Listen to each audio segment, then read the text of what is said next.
cualquier tejido, debido a su disposición y a su histología, tenemos que es muy resistente a cierta dirección de fuerzas, es decir, el tendón es muy resistente a las fuerzas de tracción, pero sin embargo fuerzas de compresión o de cizallamiento van a lesionarlo con bastante facilidad. Tenemos otro tipo de tejidos donde quizás tengan mucha resistencia a la compresión, como puede ser el tejido óseo, y sin embargo no son tan resistentes a la fuerza de tracción. Pero de lesiones que nos podemos encontrar. Tenemos las tendinitis y las tendinosis. Es importante que esa tendinopatía crónica que nosotros nos encontramos en la mayoría de nuestros pacientes, es importante saber que no tiene ninguna fase inflamatoria. Es decir, la fase inflamatoria y todo ese proceso de reparación que se da, lo vamos a encontrar en la tendinitis. La tendinitis es una lesión aguda que cursa con un proceso inflamatorio y necesita una reparación del tejido. Muy diferente a lo que sería la tendinosis, donde estaríamos hablando de una lesión crónica, donde lo que hay realmente es un cambio en la estructura del tendón, pero no hay ningún proceso inflamatorio de esta lesión. Por lo tanto, podríamos decir que son dos lesiones completamente diferentes y por lo tanto deben tener dos tratamientos y dos cursos evolutivos completamente diferentes.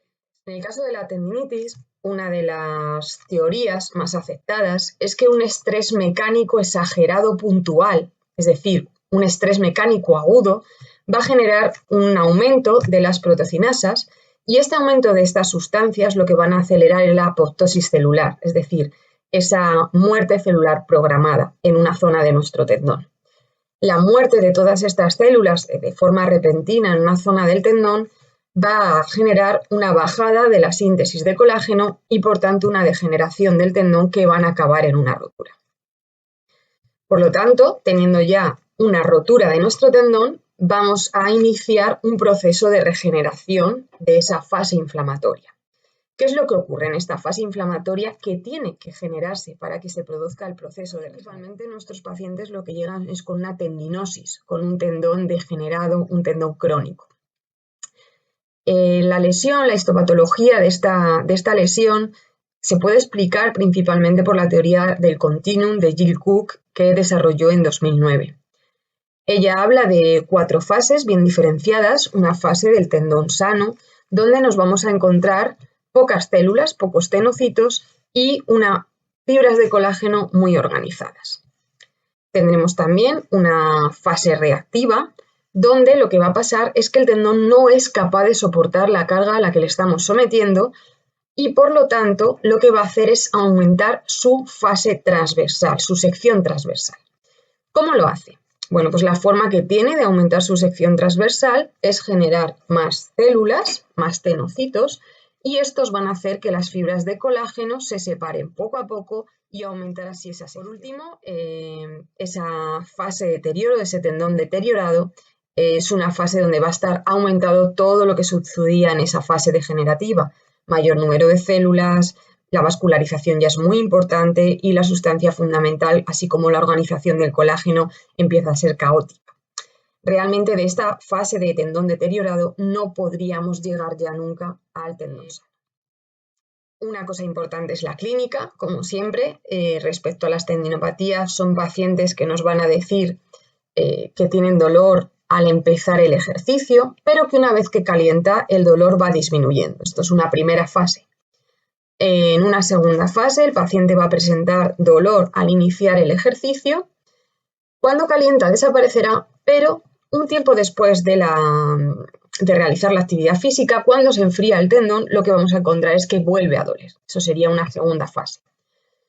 Y tendríamos una última fase donde el tendón duele todo el tiempo, hagamos lo que hagamos. En cuanto a la exploración, vamos a tener un tendón que es doloroso a la palpación.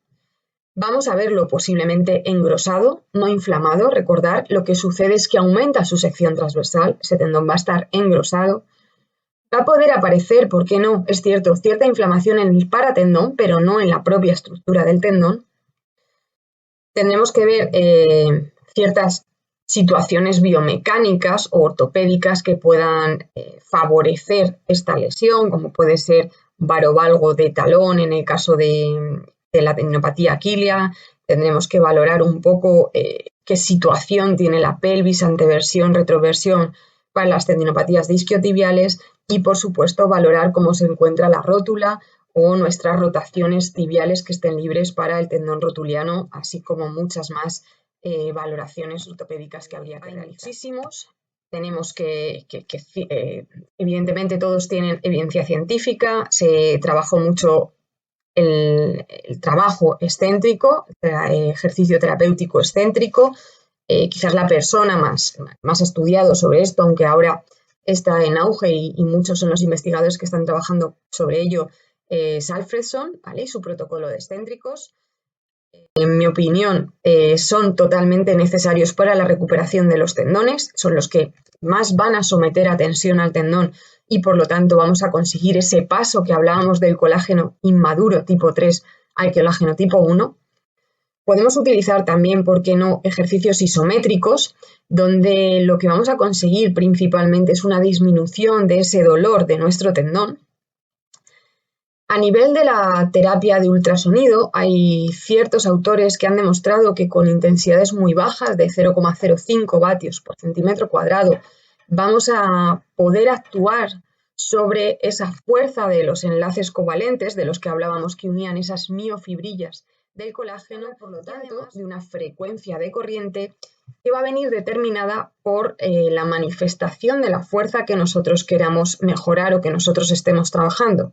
Es decir, en un primer momento, cuando empecemos a trabajar sobre ese tendón recién lesionado o ese paciente que inicia el tratamiento, utilizaremos frecuencias bajas que van a estar indicadas para mejorar esa fuerza máxima, quizás una parte más de resistencia de ese tendón.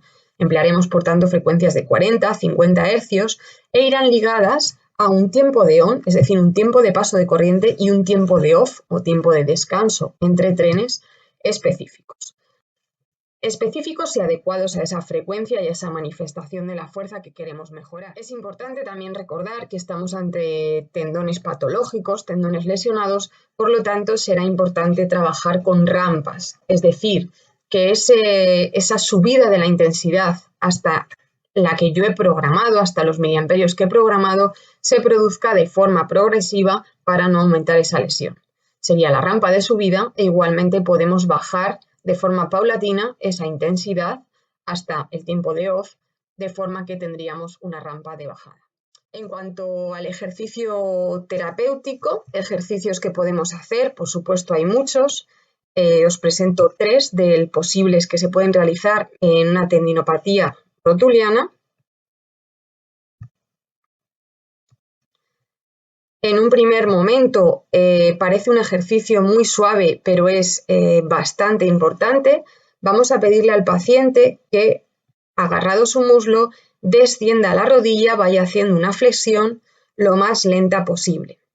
Es importante que no haya quiebros, que la velocidad sea constante y vamos a estar generando así una tensión importante en el tendón que va a conseguir recordar que ese colágeno tipo 3 esté transformándose en colágeno tipo 1.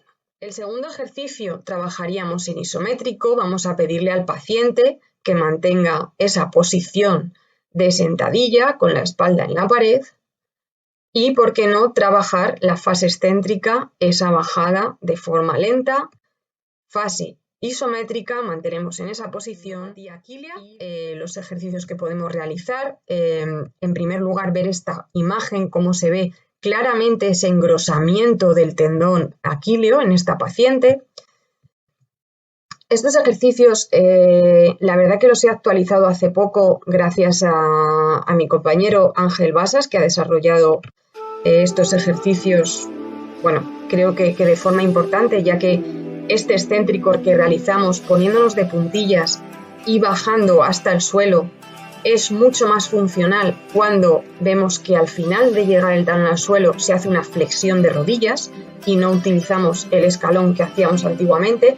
Quizás esta forma sea más funcional. Importante también recalcar en este ejercicio que en el caso de ser una tendinopatía de inserción, de presentar nuestro paciente dolor en ese calcáneo, nos quedaríamos únicamente a nivel del suelo y no descenderíamos las rodillas. En estos puentes lo que vamos a encontrar es que podemos hacerlo con ambas piernas a la vez Cuanto más alejemos los talones de la zona glútea, más tensión vamos a someter a ese tendón de inserción de isquiotibiales y en el caso en el que el paciente aún no pueda hacerlo, tendremos que juntar el talón hacia la zona glútea para generar menos tensión. Pueden hacerse también con una única pierna según el momento y la lesión que tenga nuestro paciente.